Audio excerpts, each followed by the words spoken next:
Out of the shadows of the past, as from a faded tapestry of time's procession, slow and vast, I step to bid you bear with me, the while your fancy I engage, to look upon another age. An age when on the human tide the plumed wave of chivalry rose to its summit. Sweeping wide across a nation's mighty sea, France never shone a brighter power than in this high, romantic hour. So come with me to France of old, to fiery days when hearts beat high, when blood was young and hate was bold, and sword crossed sword to do or die. For love and honor gloried then, and friendship reached its peak with men. Friends were friends in those brave days. Athos, Porthos, Aramis, aye, graved our hearts with a mystic phrase, bound our lives with a mystic tie. Come, stir your soul with our ringing call of all for one, and one for all. Come on, come on, come on!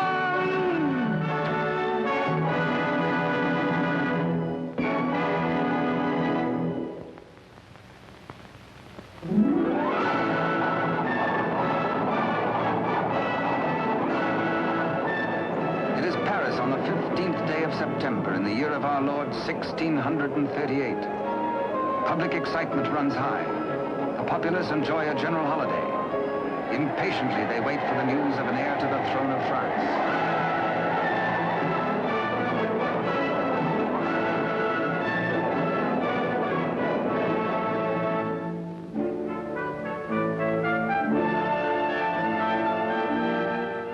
His Majesty Louis XIII, King of France. Maintaining his royal authority through the wits of others, he is himself weak and vain and lives in the oily smiles of a small circle of favorites. But the court is alive with intrigue. There are parties within parties, conspiracies beyond conspiracies, plots and counterplots.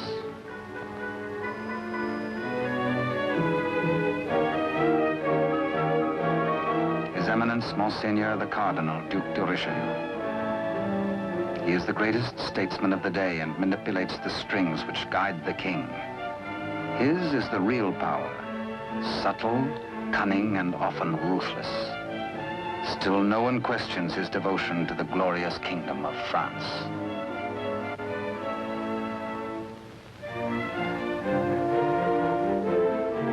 On this auspicious morning, the king pays a state visit to his queen. It is the custom for the sovereign and his courtiers to attend the expectant royal mother until his child is born.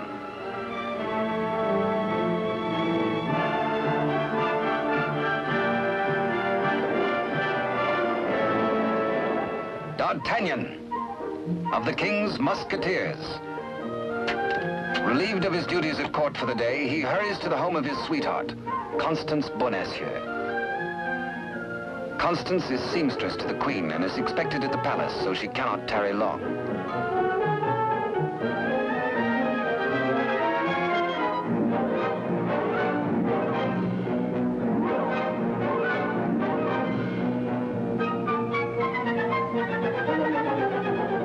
Even the most eager lover, by error, can sometimes kiss a miss, or miss a kiss.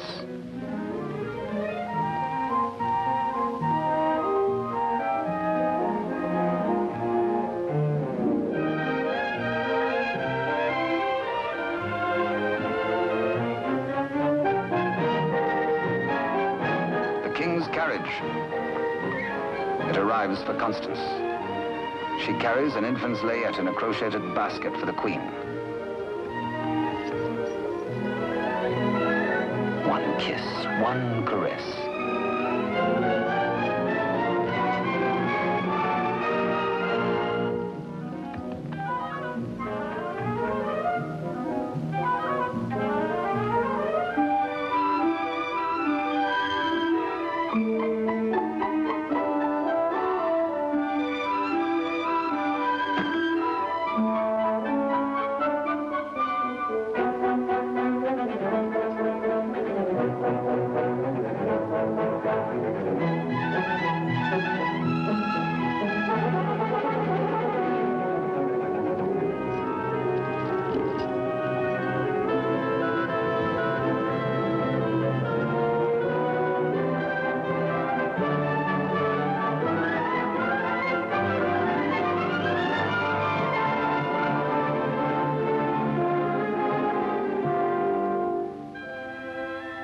A kiss truly is a delicate plant requiring privacy to grow into a tender blossom, the dream of all lovers.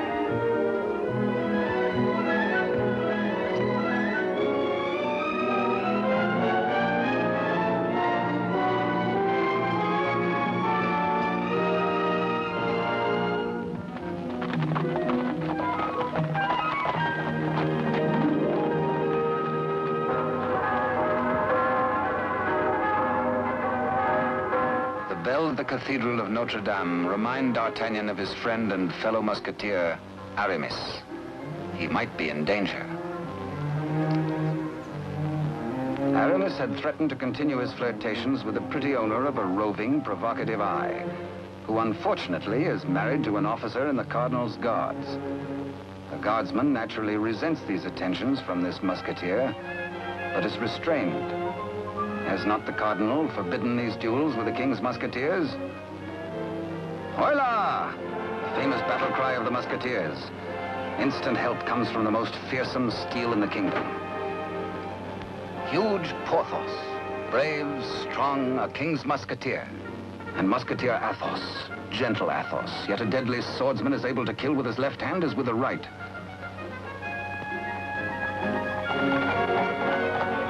D'Artagnan! The battle is forming. The Cardinal's Guards. This is no private fight then, eh? The Musketeers against the Cardinal's Guard had started before D'Artagnan was born. And what are the odds? 1, 2, 3, 4, 5, 6, 10 guards to 4, 5 to 2, 2.5 to 1? Too simple. Draw your skewer, Monsieur Half Guardsman. Let's measure half a point. On guard! Come, where's your challenge now? Where's your steel? What's your fear? The law? Does the Cardinal still ban a friendly fight with a musketeer or two?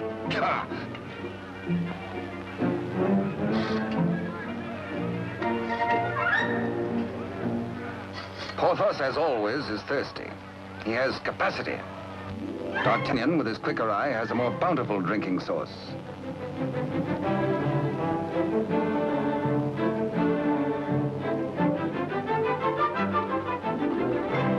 Porthos can put out a hand and pick up the pot he's slavers for. Why waste energy walking? Come, driver, come inside with us.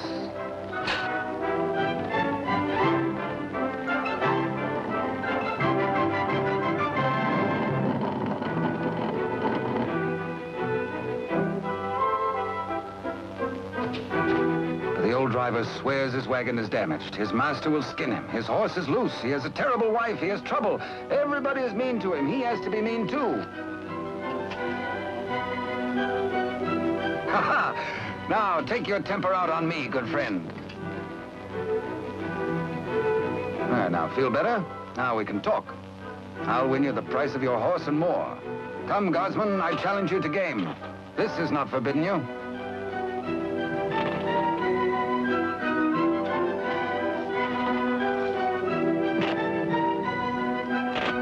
The dice are kind.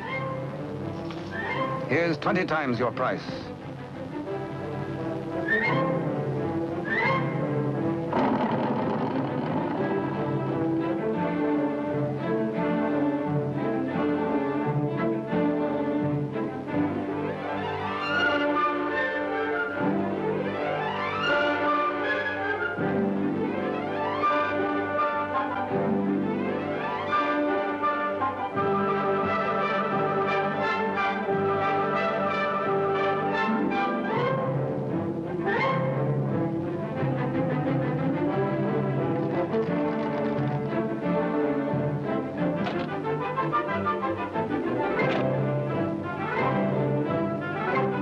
Luck riding high, D'Artagnan returns to the dice game.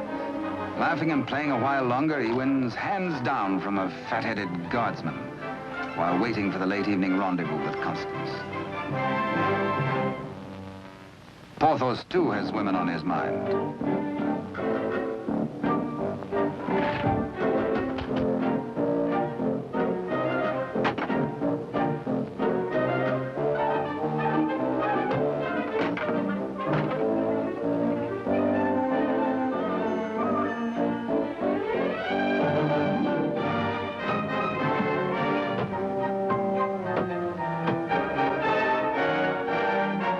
Starts the only battle the musketeers ever lost in fair fight. Of course, it has to be with a fair sex.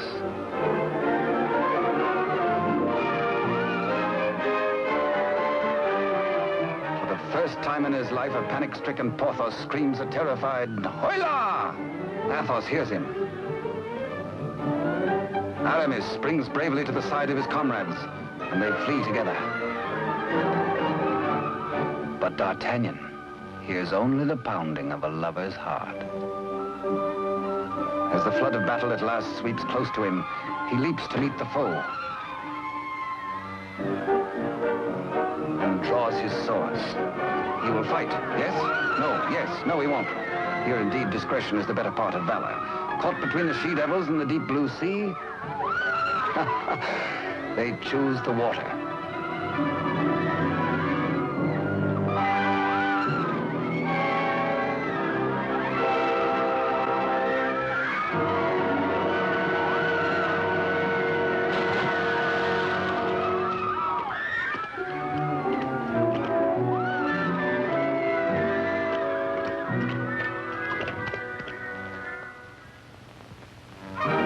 Next morning, the city is in ferment. The pressure beyond the gates is so great that the people are admitted to the courtyard.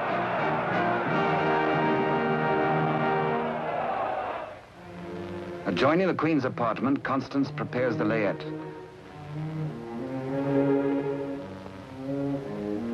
She is informed by Father Joseph, the Cardinal's trusted henchman, of the imminence of the royal birth.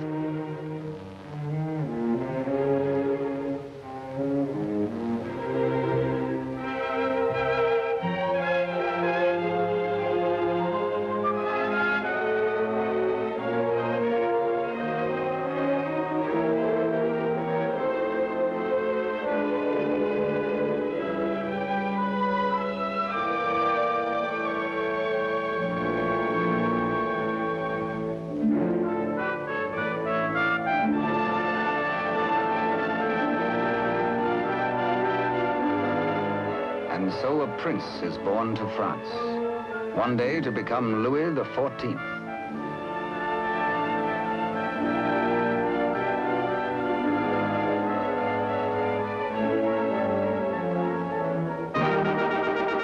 By ancient custom, his royal father presents him to the people.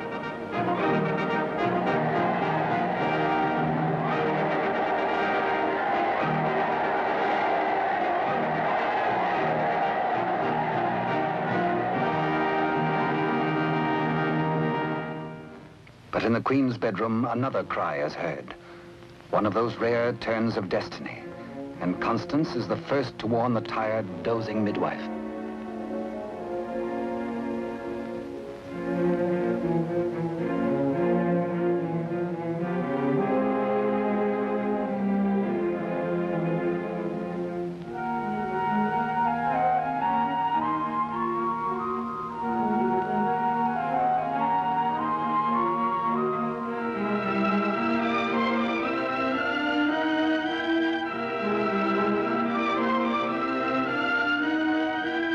Father Joseph grasps the vast consequences of this extraordinary event.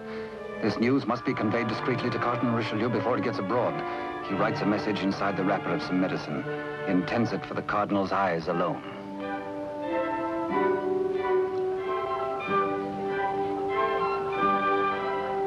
Your medicine, Your Eminence.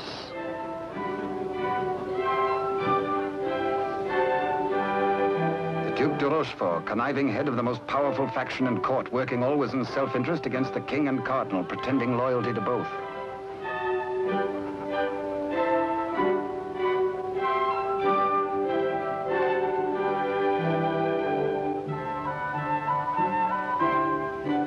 necessity for caution on the part of Father Joseph is indeed well-founded.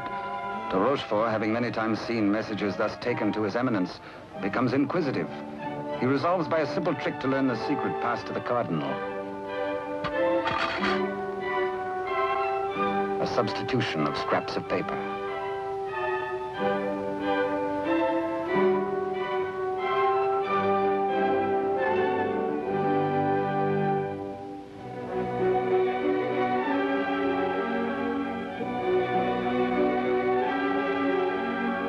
The Cardinal realizes that enemies of the regime can do irreparable damage.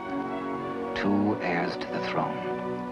2 rival parties of courtiers, more quarrels, more bloodshed. Poor France, helpless, torn between 2 factions. The secret of the twins must indeed be forever guarded, if France is to have peace, and if he, the Cardinal, is to retain his power.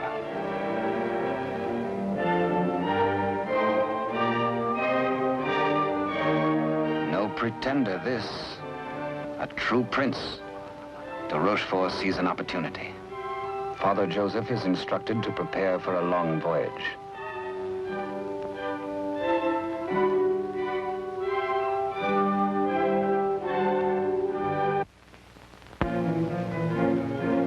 The Cardinal has a plan. He sends a page to summon de Rochefort.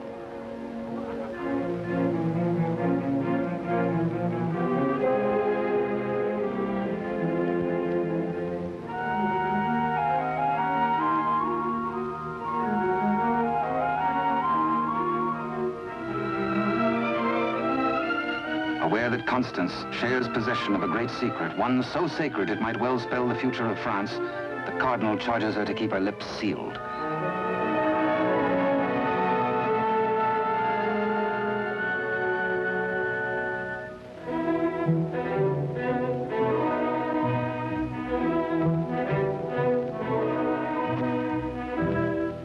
Richelieu entrusts the wily de Rochefort with Constance's safety. She must not be permitted to see anyone until further notice. The Cardinal is not at liberty to tell his reasons, but de Rochefort is making his own plans.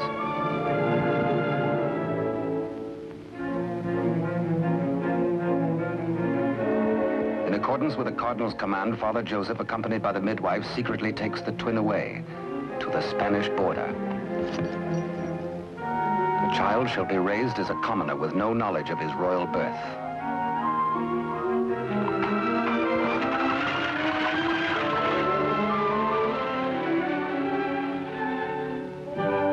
Meanwhile, in the great ballroom, the king holds a reception in honor of his firstborn. Had he known the cradle should have held 2 sons, he might have been less self-satisfied with the Cardinal's congratulations.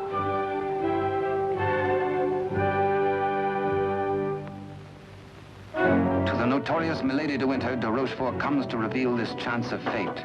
The future of France may be in their hands. He tells her he will turn Constance over to her. She is to escort Constance to the convent of Saint-Guemel. There, force her to tell the whole of the Cardinal's secret and plans.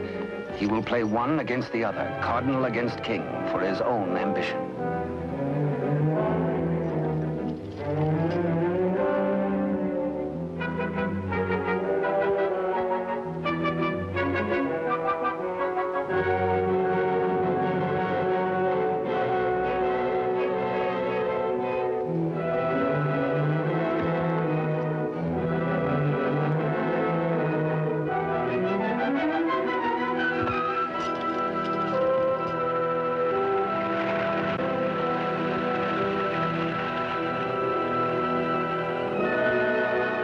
Constance to be... One of the chair carriers runs with the news to the musketeers' barracks.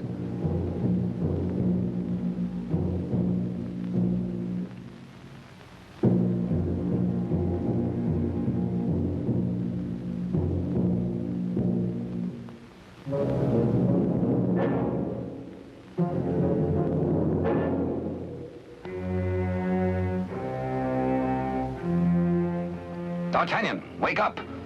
Constance taken by force, by de Rochefort.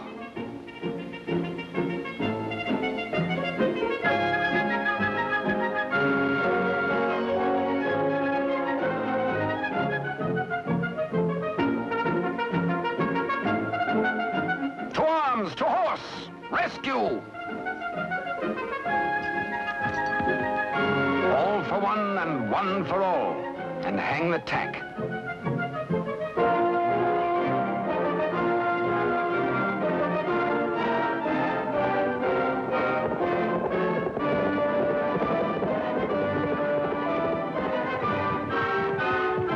The wily cheat is in no mood to cross steel with this angry Gascon bent on justice.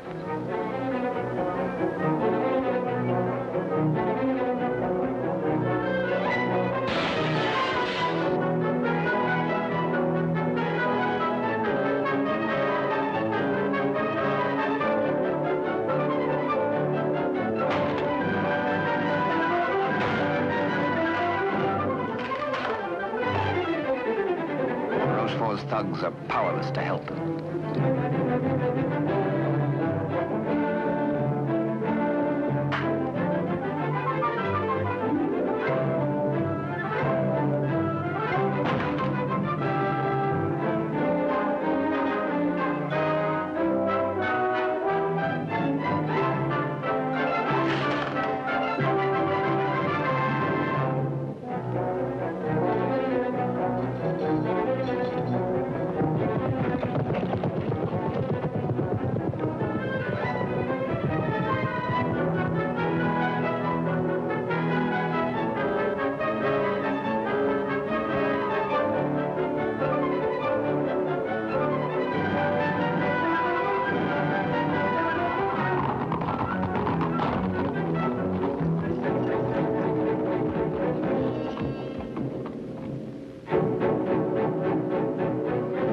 Rochefort is stubborn.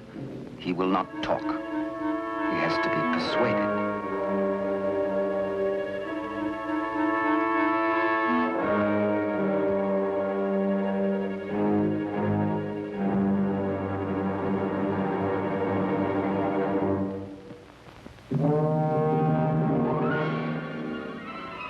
Probe goes on. Where is she? Where is Constance?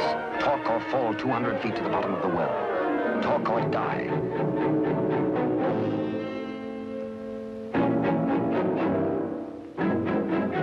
The Cardinal's guard look on, afraid to act.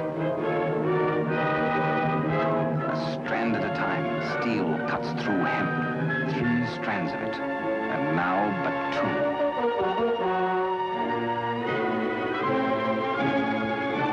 Now 1. De Rochefort breaks. The convent of Saint-Guerre.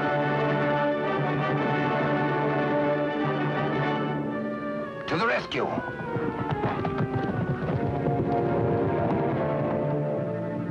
A stableman granted audience with the Cardinal tells of de Rochefort's trickery and capture and of Constance's abduction by Milady de Winter.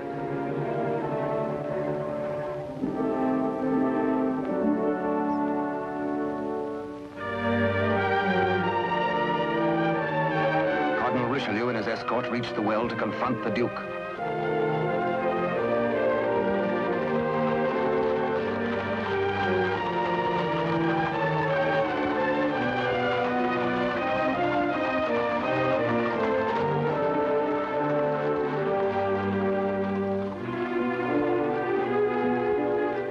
Accused, exposed, a nervous, bedraggled penitent.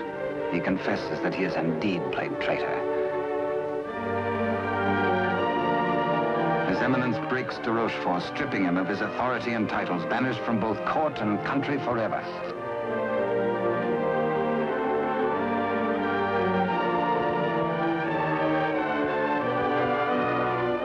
Fearing for the safety of Constance, the Cardinal speeds in pursuit of Milady de Winter.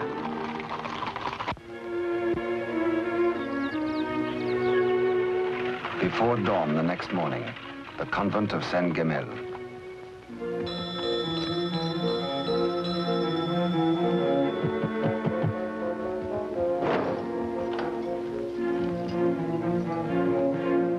Milady de Winter assures the unsuspecting nuns her prisoner is an enemy of the state, to be confined to the convent on orders of the Cardinal.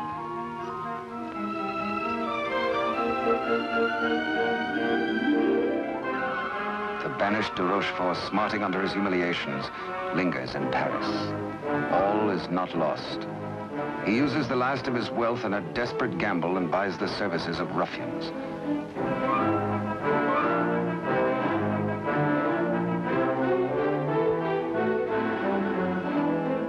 Pursue the cardinal and assassinate him.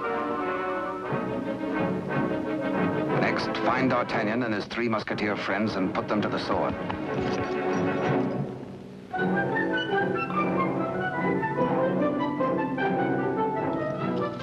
Rochefort still dreams of himself in terms of the most powerful man in France.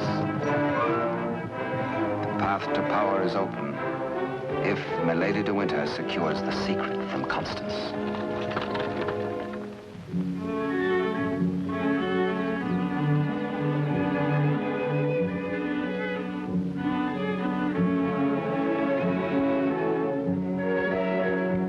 With sweet words and honeyed entreaties, the unscrupulous Milady de Winter seeks to cajole Constance into telling all she knows.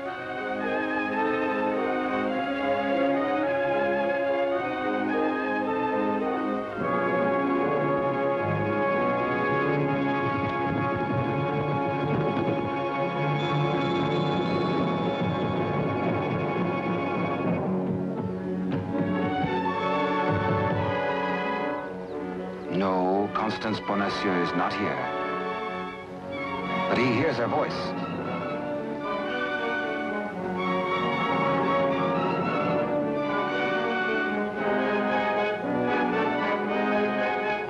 Hola! One for all and all for one.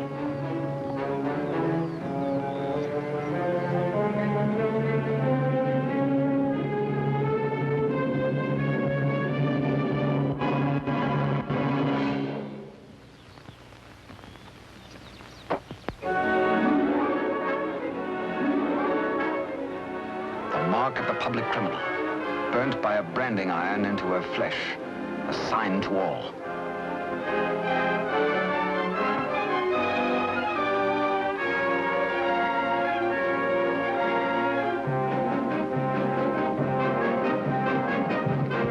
Exposed to Constance as a criminal, Milady de Winter is desperate. If caught thus in a second act of crime, by the laws of France, Milady must face public execution.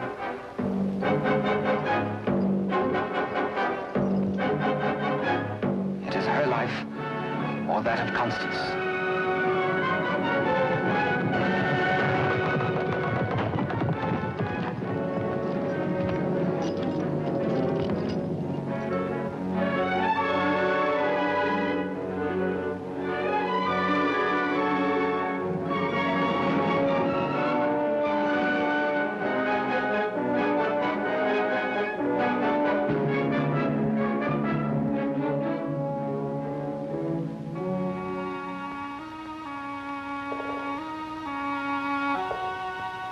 D'Artagnan hears Constance whisper that she loves him above all men. And then she murmurs 3 words, the other one, the other one.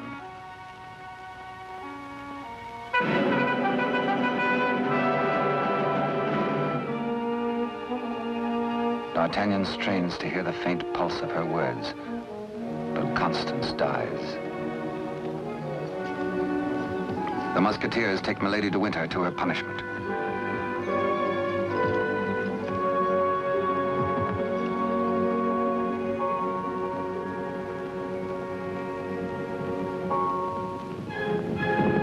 His Eminence the Cardinal has traveled through the night.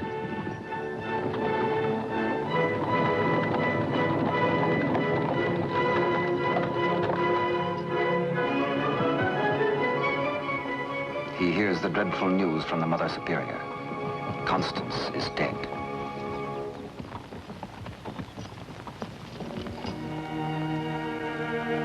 Faithful, loyal Constance.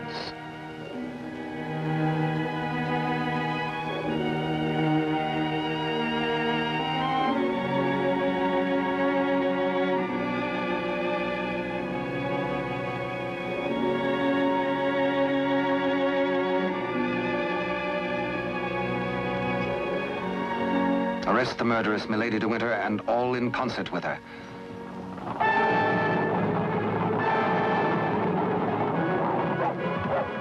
three musketeers, Athos, Porthos, and Aramis, enraged, take the law into their own hands and deliver the murderess to the public executioner and order her death.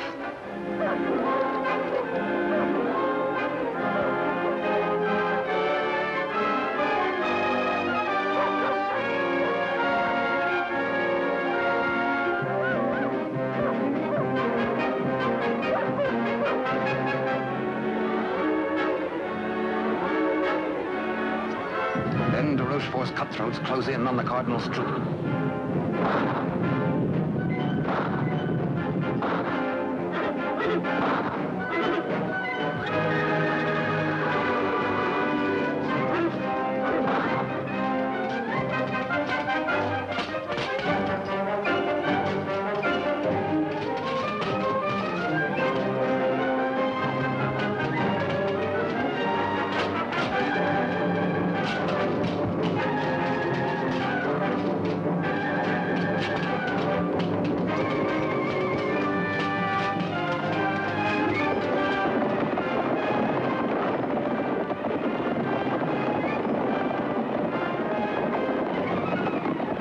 Some distance away, the musketeers are captured by their deadliest rivals.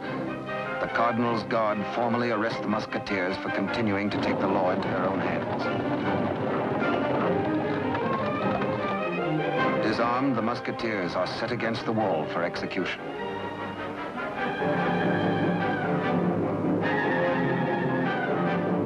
Your guards would take the lives of my friends.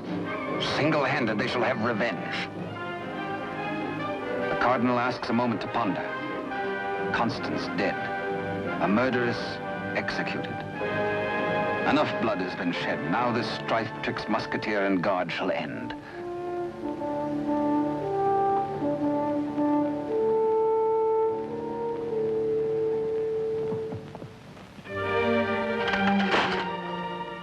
D'Artagnan's plea saves his friends, but there's to be a harsh penalty.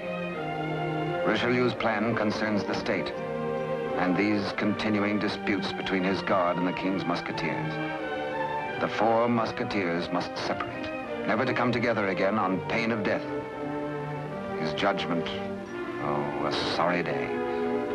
The musketeers are banished, each to his own province, never to visit Paris again, nor set foot beyond the bounds of his own fields.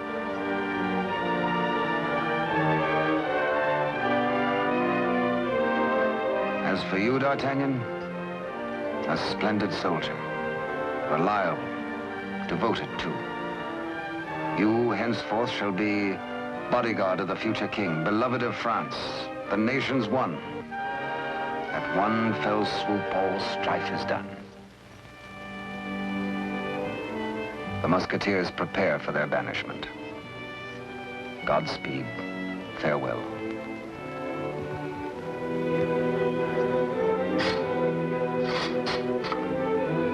Eternal friendship, it shall not pall. All for one, and one for all.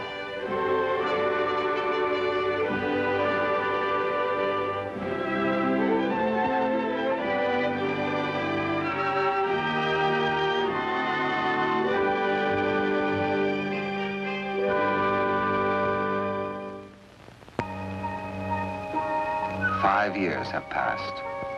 France is at peace. The infant prince grows to boyhood. Cardinal Richelieu, driven hard by the responsibilities of high office, lives in semi-retirement. And a royal father educates his son in courtly etiquette.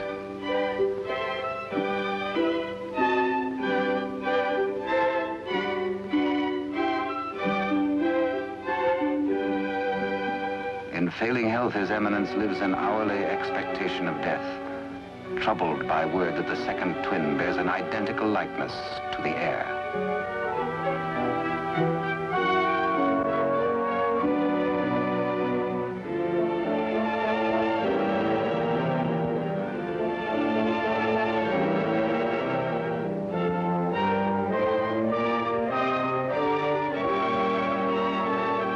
Dangers inherent are obvious and weigh heavily on the cardinal's mind.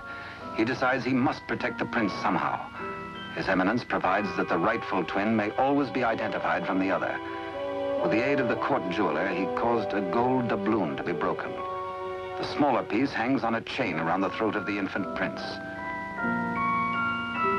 And its mate he places about the neck of Captain D'Artagnan.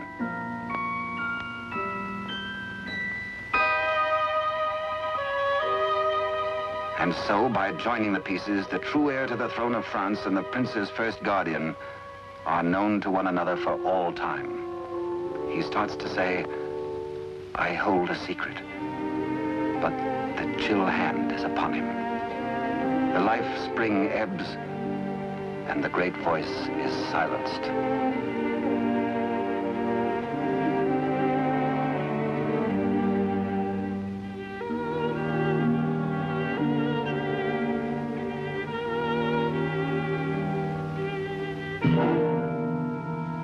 A great statesman passes into history.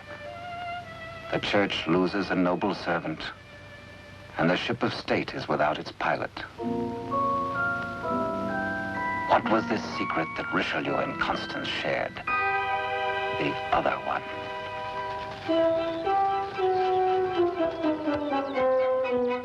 Across the Spanish border, the prince's twin brother is reared by servants of the late cardinal.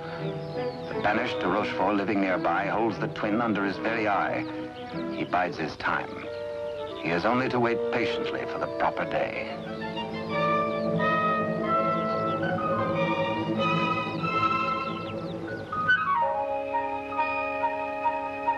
Upon the death of Louis XIII, the heir to the throne, or the Dauphin as he was called, became France's King Louis XIV. Both he and his twin had grown to manhood. The brothers are alike as two peas in a pod.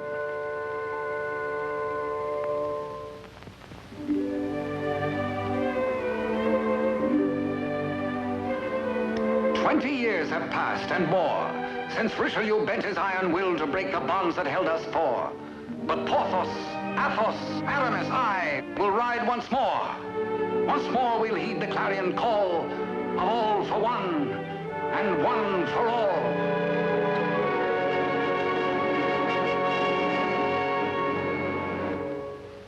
During the years, de Rochefort's connivings have brought the exiled twin under his control. Secretly, they have returned to Paris. De Rochefort has lavished upon the usurper the trappings of royalty, teaching him to copy even the handwriting of his brother, the king. Yet the quality of the spirit so generous in the king is replaced in the brother by hatred and viciousness.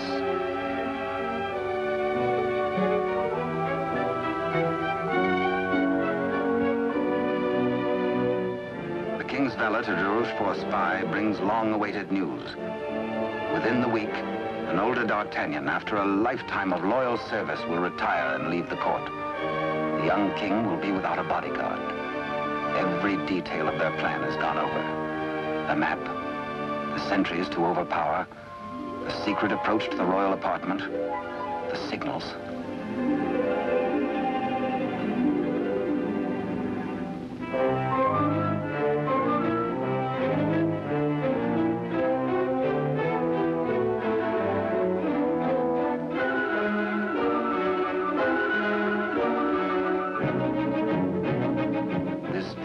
Rochefort tells the pretender, you will be His Majesty Louis XIV, King of France. Louis XIV, King of France, spends D'Artagnan's last day in fun and gaiety. The king has applied himself to an education in horsemanship, sportsmanship, and swordsmanship. No two men were ever closer, except they were father and son.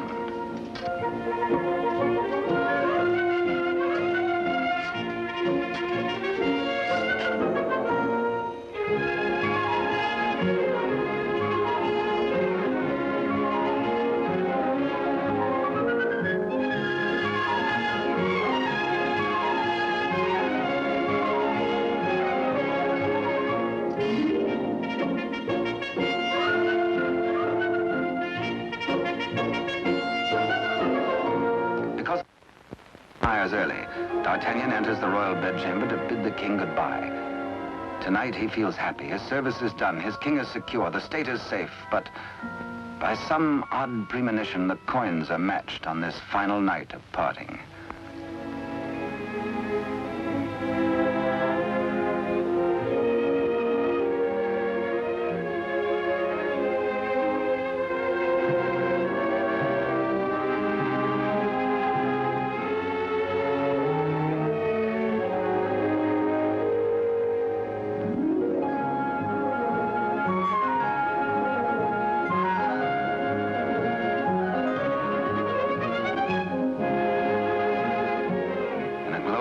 happy memories of a delightful evening with the king, Captain D'Artagnan arrives outside his lodging and is amazed to find himself beset by ruffians. Angrily, the Gascon plans his battle. First, he deals with the dagger man decoy, sticks him with his own blade, throws the man's cape to the edge of an open sewer, places his own cape over the decoy's body and fires his own pistol.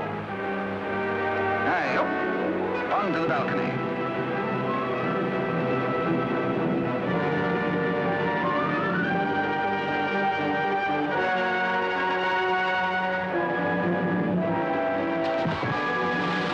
There, they believe, goes D'Artagnan.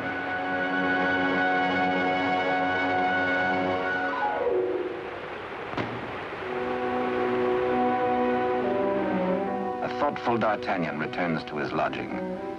For a peaceful man to be waylaid on a city street is something new. He had spent the evening with his king. He reflects. Has the palace discipline been slackening too? Sentries were not where they should have been. His soldierly heart is disturbed for the safety of his king.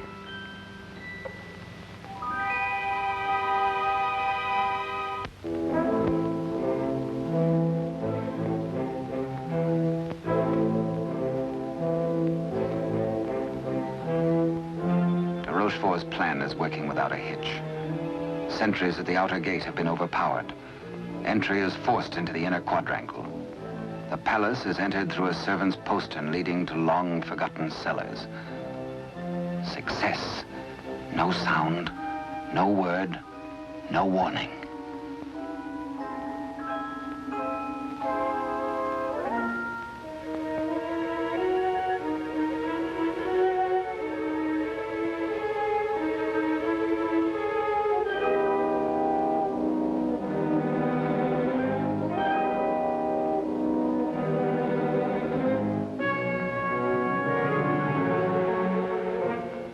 The pretender waits impatiently below for the deed which will make him king.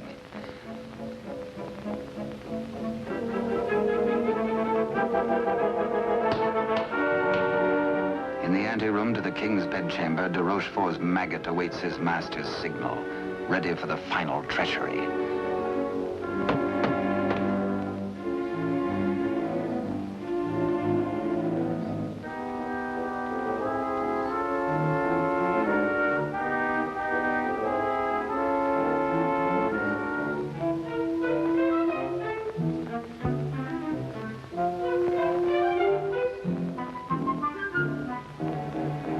And a little after 11 o'clock on this fateful night, in one tragic moment, France loses her rightful king.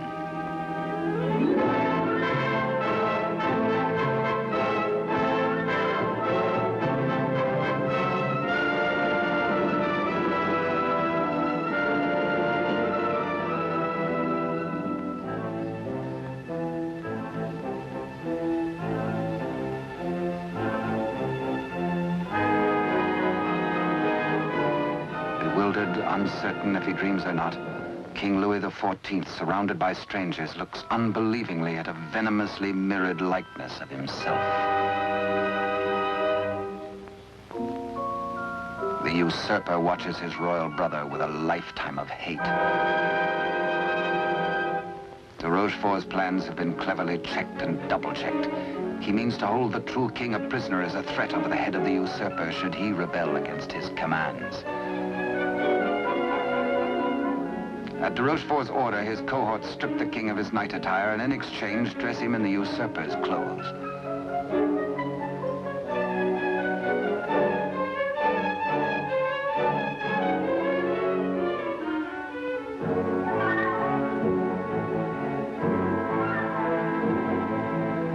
Into the palace cellars, a messenger reports breathlessly. D'Artagnan is dead. His body thrown in the river. Complete triumph at last.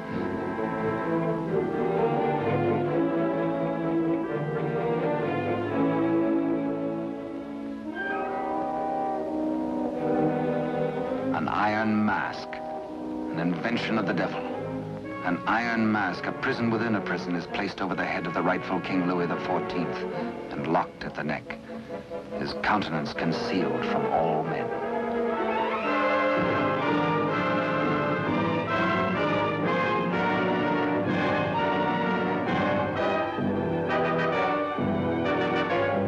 true king is led away.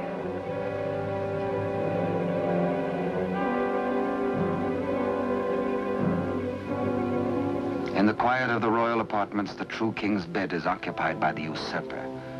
Trusted servitors have been spirited away. The twins' lackeys have replaced them.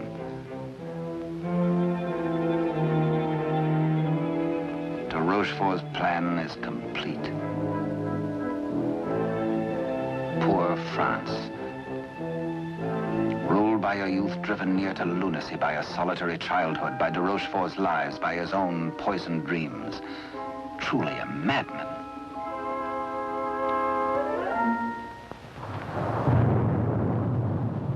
Suffering in human life is proportioned to human strength. When the young king, stupefied and crushed, found himself led a prisoner to a cell in the Chateau Sainte Marguerite in the south of France, he fancied at first that death is like sleep and has its dreams.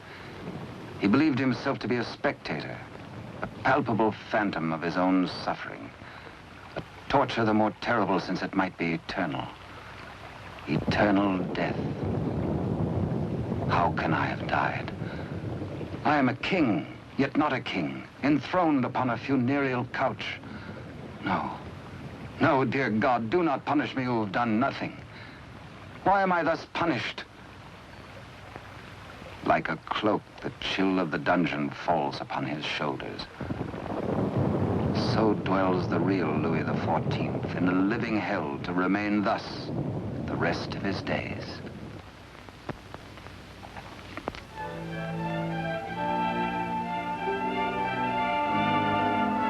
The Queen Mother, always restricted, prevented from seeing her son, determines finally to pay him a visit.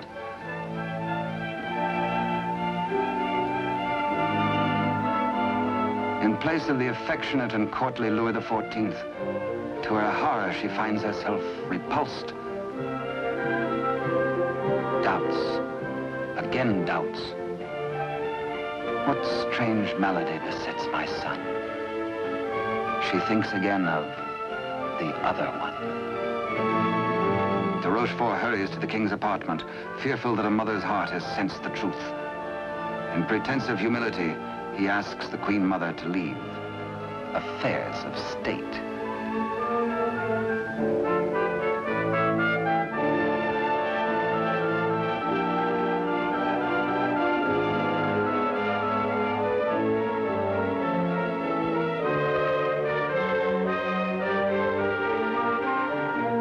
De Rochefort is determined. This shall not happen again, and whispers death.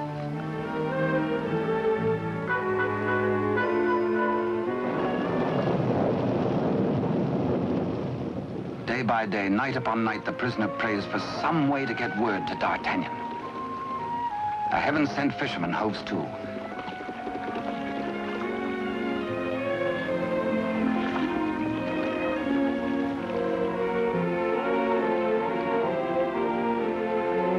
He finishes scratching a message into pewter, and as all good prayers must be, his prayer is answered.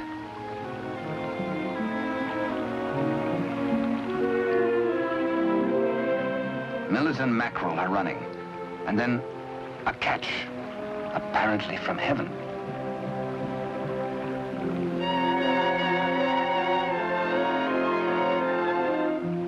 The fisherman reads the name of D'Artagnan, the idol of the nation. A written word, a beloved name, an urgent message. He, a patriot, needs no urging.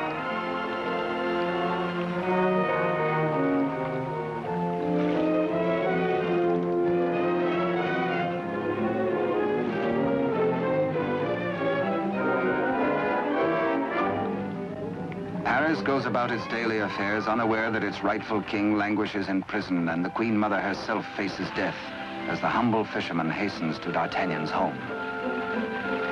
D'Artagnan stays on in Paris and to his hurt amazement continually finds himself barred from the court.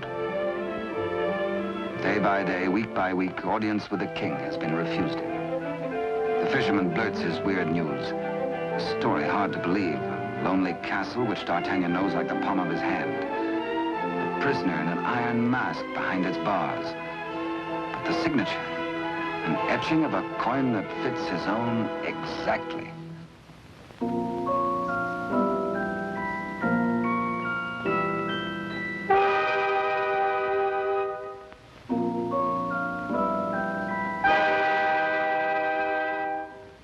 Come, friend, eat and drink. There is business at last for me at the palace.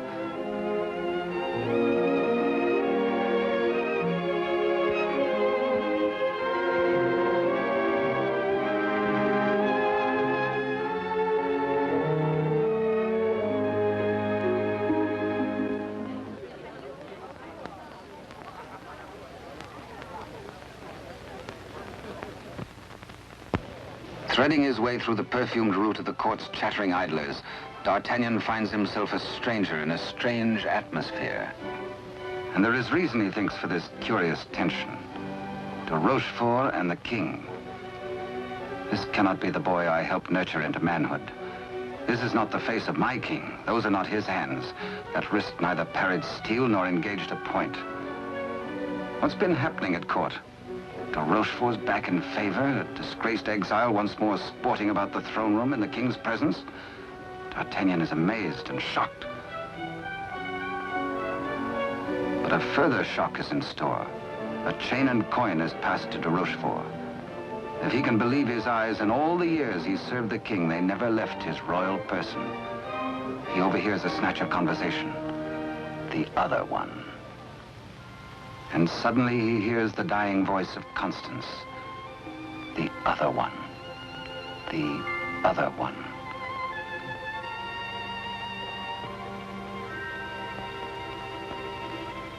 What did she mean? A message signed by the royal coin. A king, not a king.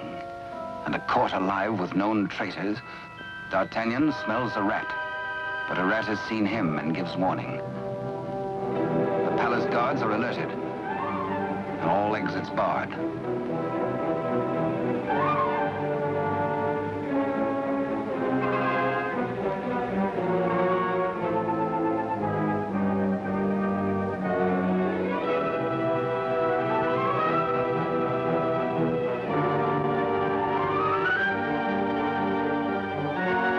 Little do they reckon with a resourceful old musketeer.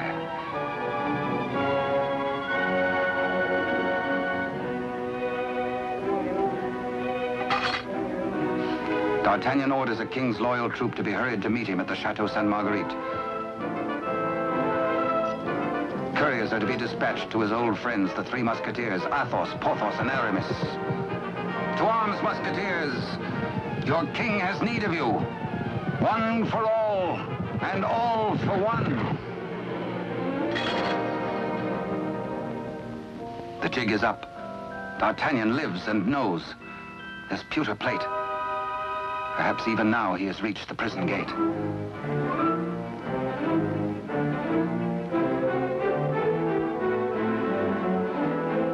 De Rochefort cannot believe his future lies in a common plate.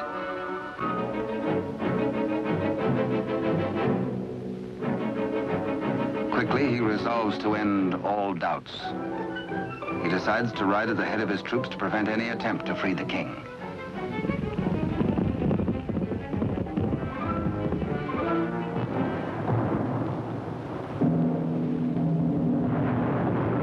The puzzled D'Artagnan has reached the Chateau Sainte-Marguerite, certain that his comrades will join him. Under cover of the raging storm, he rose to the grotto beneath the castle. Many a time as a young officer, he had patrolled this grotto passage. It led, he knew, to the arsenal. Beyond that, the armory. Then the main hall and staircase to the tower itself. Up there is the man in the iron mask, the writer of the message.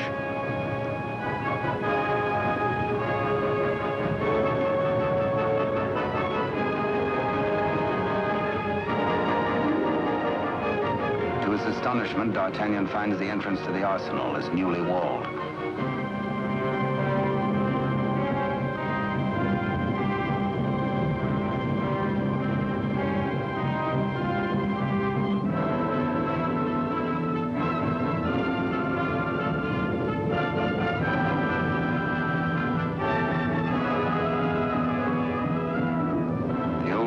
course, is prepared to hazard it alone if necessary.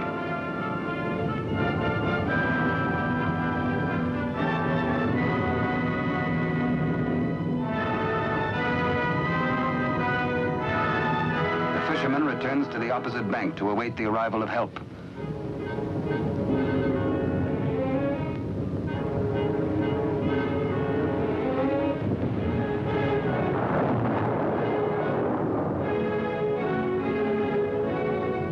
Athos, a few years older, a little more grizzled, the same brave companion as of old, ready and willing for any gambit.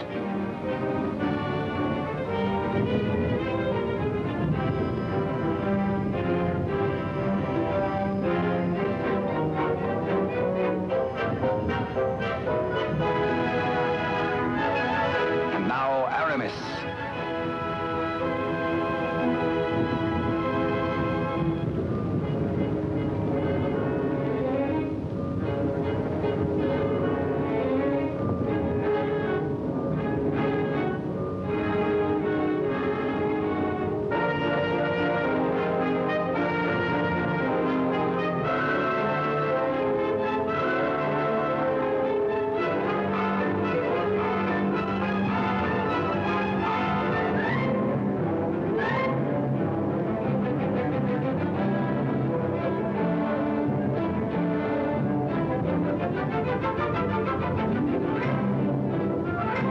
Now two of the valiant comrades have arrived.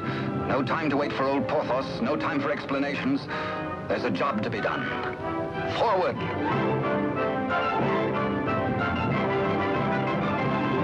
Through the racks of gunpowder barrels to the main hall, and the tower staircase itself.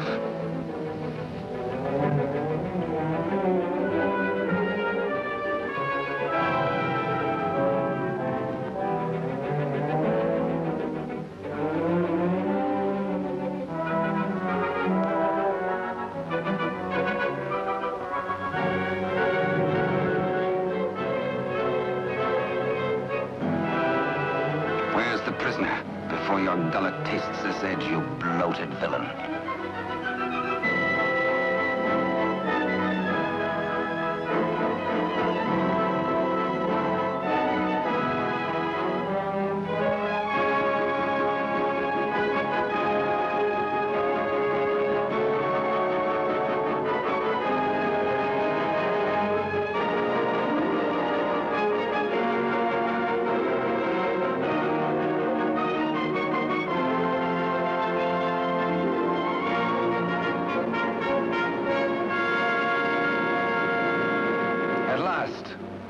D'Artagnan knows the voice. It is his true and rightful king, Louis XIV, King of France. The castle guards.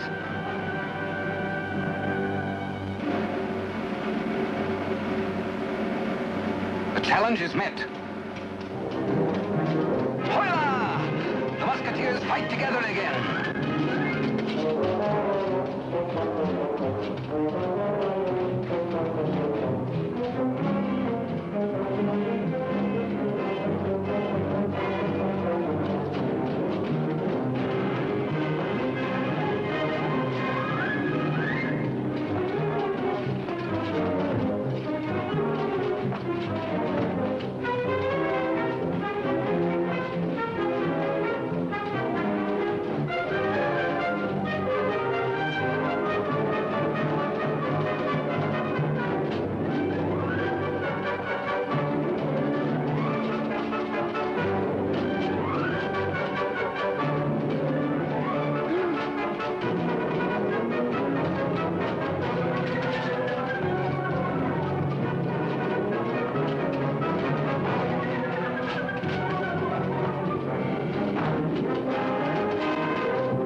on that account, and thirsty as much for the sight of his companions as for a little drop of blood.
All for one and one for all.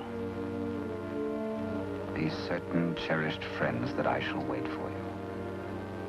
What good times we had together, eh?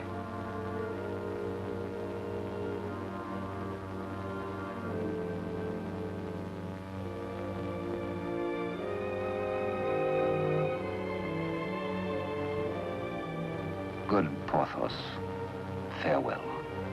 You died as you lived, for love of country, in the service of your king. The fisherman gives warning of the approach of enemies.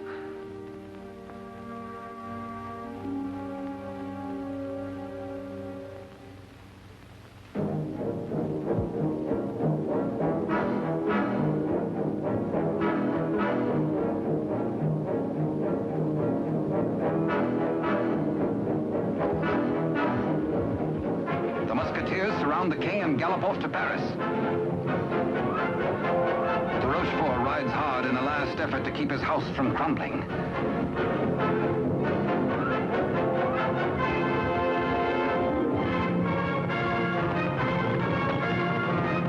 The odds are 10 to 1.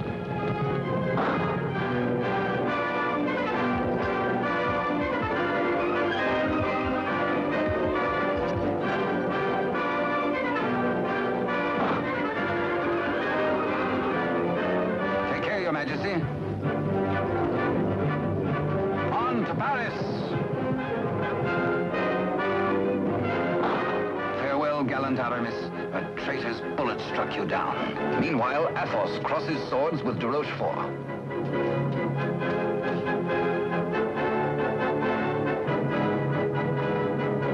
But at the highest price of all, Athos joins his comrades.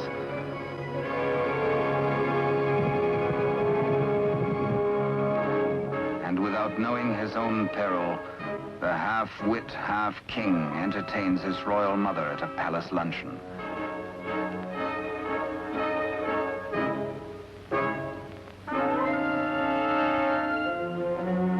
Cunningly, he says, a private matter.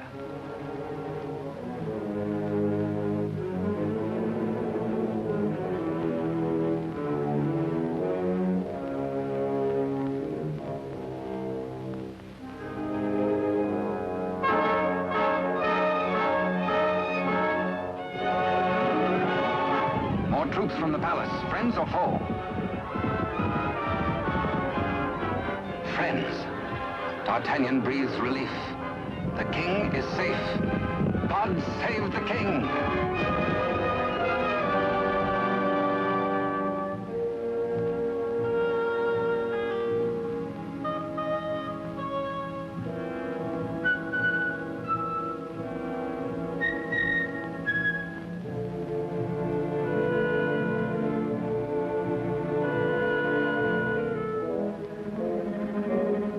The Queen Mother suspects this attempt on her life.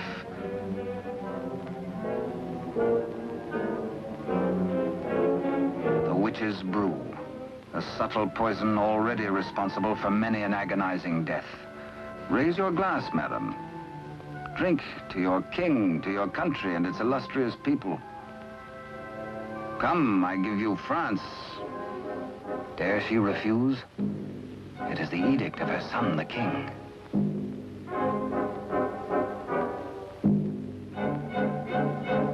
The toast, but a warning cry.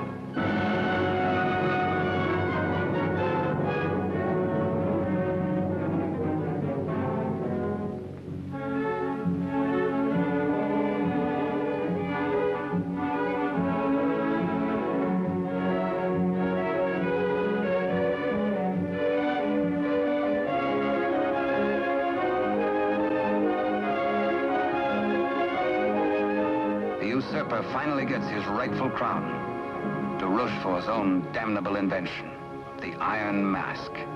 His to the end of his days.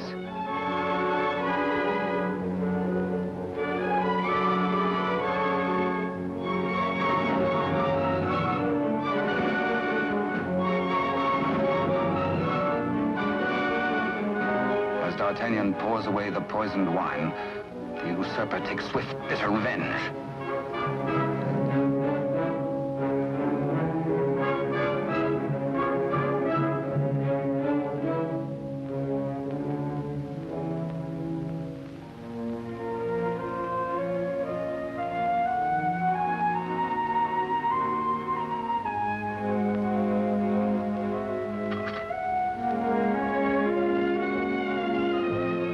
D'Artagnan knows himself mortally wounded, but allows no sign to mar the happiness of his king.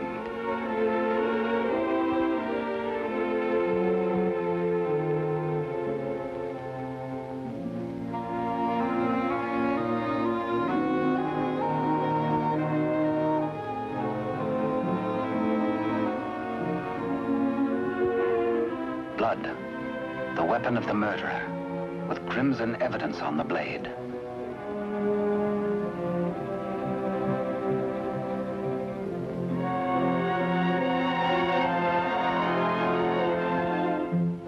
Grateful Louis looks for Captain D'Artagnan to honor him with the baton of a Marshal of France. But where is the musketeer?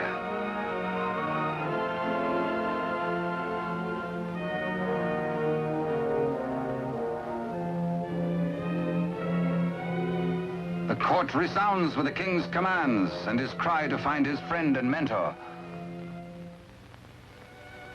What a man may think when he knows of the approach of death is secret between himself and his maker. Perhaps the gallant musketeer thinks most of his lost love, Constance, and of all the tender, lonely years kept warm by her memory. He dies in hope of faith that she might welcome him, that once again they might be one. How can they die, these bright ones? How may such energy, once released, be prisoned by earth or stone or grave? We die as we lived, say they, with life. And with life, how can there be death? Only remember us. Only open a little book and we shall always be with you. To ride a fine horse or to cross a sharp blade or carouse with a barrel or dally with a maid. Come one, come all.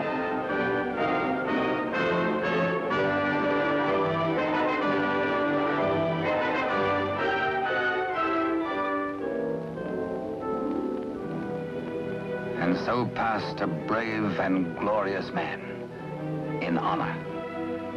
Only think, and we live again. We live forever. For with us, now as ever, it's one for all, and all for one. And thus it was in France of old, in fiery days when hearts beat high, when blood was young and hate was bold, and sword crossed sword to do or die. For love and honor gloried then, when life was life, and men were men.